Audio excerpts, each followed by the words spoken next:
This is Bedtime Stories, Grownup Edition, The War Room, Part 20. When we left off, Q and Angela got to see their babies for the very first time, courtesy of Dr. Maribel Lopez, Dr. Miranda Lopez's big sister. Maribel and Miranda are the daughters of Emmanuel Lopez, the brother of Angela and Stephanie's deceased father. Maribel allowed Q and Angela to hear both of their babies' strong heartbeats, and she even allowed Q to record them. Then she painstakingly took her time to review each part of each baby's anatomy, and she showed them their major organs, their limbs, their spines, even their facial features. She printed an entire roll of ultrasound photos, and she was more detailed than a maternal fetal specialist would be, because this was for her baby cousin.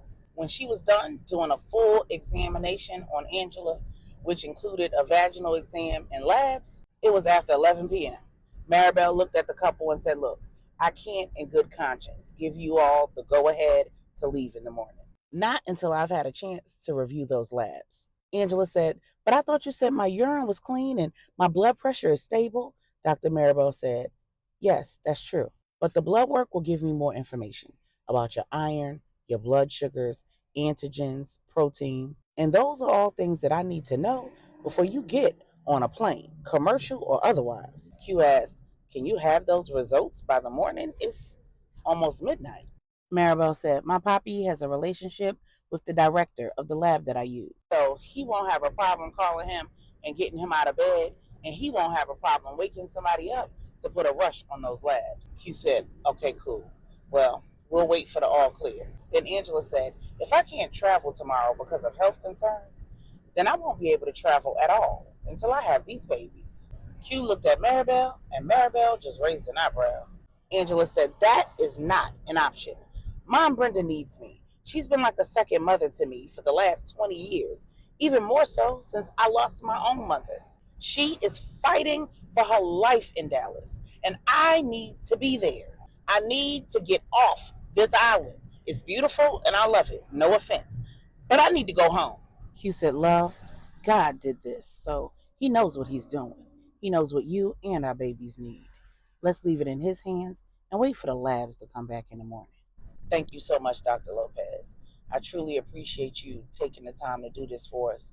Please send me the bill for the care and whatever the charge is for after hours." Maribel said, "Please call me Maribel, and my papi has already taken care of the bill." When Q and Angela got back to Miranda's estate, everybody was already in bed except for Corey and Donovan, and the sleeping arrangements were interesting.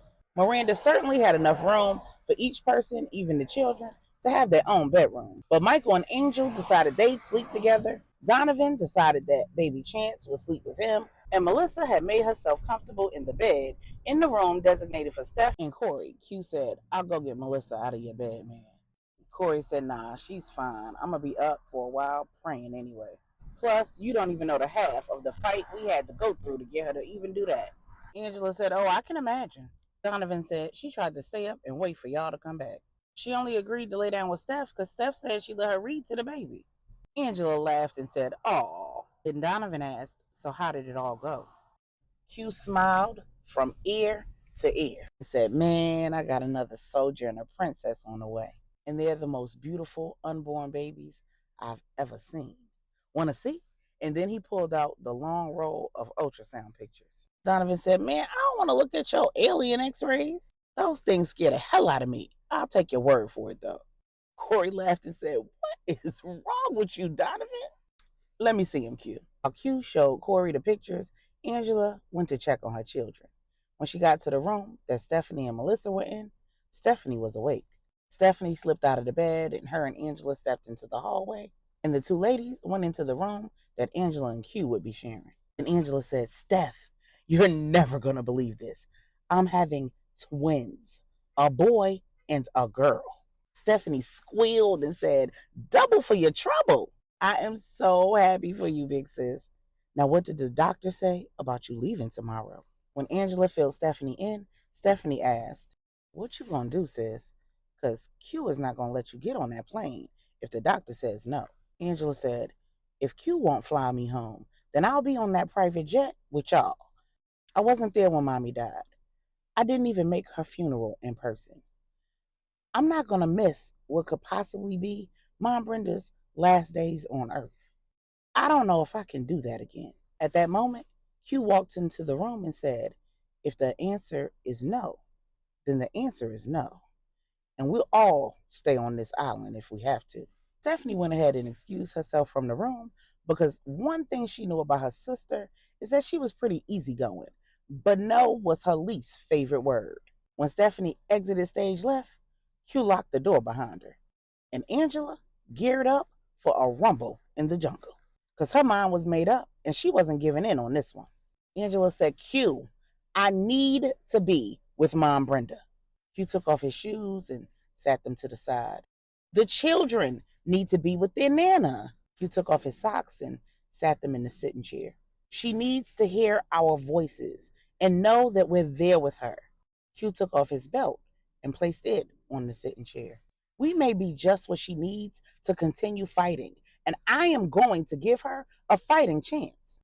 Q removed his watch, emptied the pockets of his pants, and sat them on the table. I need to hold her hand. Q took off his pants and laid them on the chair. I need to pray with, for, and over her. Q took off his undershirt and laid it on the growing pile of clothes. Are you listening to me? Q took off his boxers. Q. Q crossed the room, picked Angela up off the floor, pulled her close, and covered her mouth with his. When Angela surrendered to the kiss and relaxed in his arms, he slowly slid her down, not breaking the kiss, while simultaneously sliding her maxi dress up over her body. When their lips parted temporarily so that he could lift the dress over her head, Angela said in a more subdued voice, I need to go home, babe. Q tossed her dress on the pile of his clothes on the chair and undid her bra. Angela said, the kids need to go home. Q slid Angela's panties to the floor, stepped in them, lifted her out of them, picked them up, and tossed them on the pile of clothes. Angela said, I want to go home. Q took Angela's hand and slid it down his man's and said, so does he. Angela looked around and said, in somebody else's bed? Q looked around and looked at Angela and took a deep breath, stepped back from her, reached and grabbed his phone that he placed on the table, sent a text, and Angela said, I need to go home. Q said, and so does he. Q's phone buzzed in his hand. He looked down at it, sat it back down on the table, grabbed Angela's dress and slid it back over her head, grabbed his pants and his undershirt only, threw them on, unlocked the door, and picked up a bundle that was on the floor. Then he reached his hand back to Angela and said, let's go.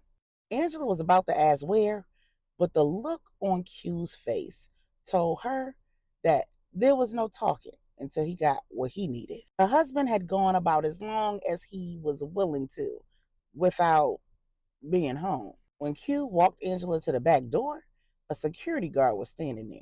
He unlocked the door, walked them out to the beach, unlocked the private access gate, turned around, walked back to the house, and then turned all the lights off on the gate.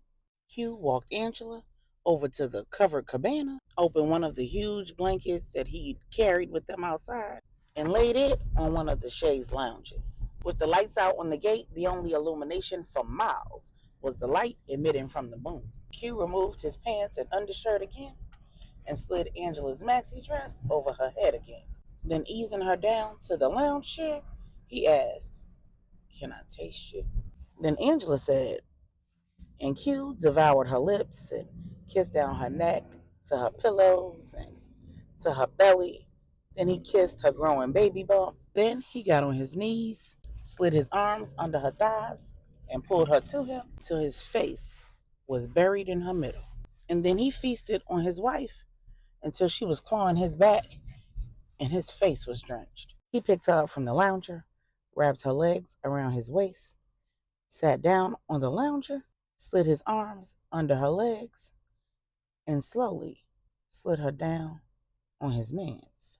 Once he knew that he'd reached a comfortable spot, he began a slow, methodical dance that Angela had no control over. While she was in the position of dominance, his arms under her legs prevented her free movement. So she wrapped her arms around her husband's neck and surrendered to the dance. When Angela had reached her third peak, Hugh transitioned from lovemaking to turning his wife every which way but loose. He moved her from the lounger to the bar top to the floor of the cabana to the table. He went from eating her like dessert to slapping, flipping, and rubbing it down. Then, when he couldn't hold back anymore and he reached his peak, he took a little break. He took Angela over to the outdoor shower, washed her up, dried her off, laid a blanket in the sand, and kissed every part of her. And right when the sun started coming up, he put her on all fours, facing the horizon, and slow stroked her while they watched the sun glisten on the water, and he watched it glisten on her body. He took his wife to the edge, and together they collapsed in exhaustion, satisfaction, and a mutual climax. Wrapped in one another's arms around a light blanket, Q said, "Damn, love, you not tired?" Like this was all her idea. Angela and Q slid back in the house. Angela avoided making eye contact with the security guard. When they snuck back into their designated room, Melissa was waiting for them. She said with her little arms folded across her chest, "Let me guess, y'all was somewhere having a conversation." Angela and Q just bust out laughing. They agreed to allow Melissa to sleep for a few more hours in their bed, and then they hit the showers. They climbed in the king-size bed with Melissa in the middle and fell asleep for a few hours. They were awoken by a housekeeper notifying them that Maribel had arrived. When they went out to the living room, Maribel was waiting for them alone. She looked at them and said, "I'm sorry, Angela. I know this isn't what you want to hear, but I can't clear you to fly under the circumstances." Then she told Angela about the lab results that showed she was spilling protein. When Angela started to protest, Q said, "Don't worry about it, love. You're going home today." Maribel said, "Quincy, I know that you want to give her what she wants, but you're going to put her and your children's lives in danger if you put her on that plane." Q looked at Maribel and said, "I understand, Doc." Then he made a phone call and said, "Hey, we're going to have to execute Plan B." Later that evening, the family met a private ambulance on the tarmac of Uncle Art's Clearport. They were waiting for the medical plane that was transporting Angela to land. The minute that Q texted Jeffrey, alerting him that Angela might not be able to fly, he had put plans in motion to get her home. He'd found a medical flight that had all of the necessary equipment to ensure that she received fluids, that her babies were being monitored, that her blood pressure was being monitored, and she could receive any medications that she needed mid-flight, and the flight could land in case of an emergency at any medical facility across the country. When the plane landed in Dallas, Angela's blood pressure was elevated. She was experiencing mild cramping. She'd already received 2 bags of fluid pushed wide open, a dose of magnesium, and a shot of steroids. As soon as Q laid eyes on his wife, he looked at EMTs and said, "Let's go."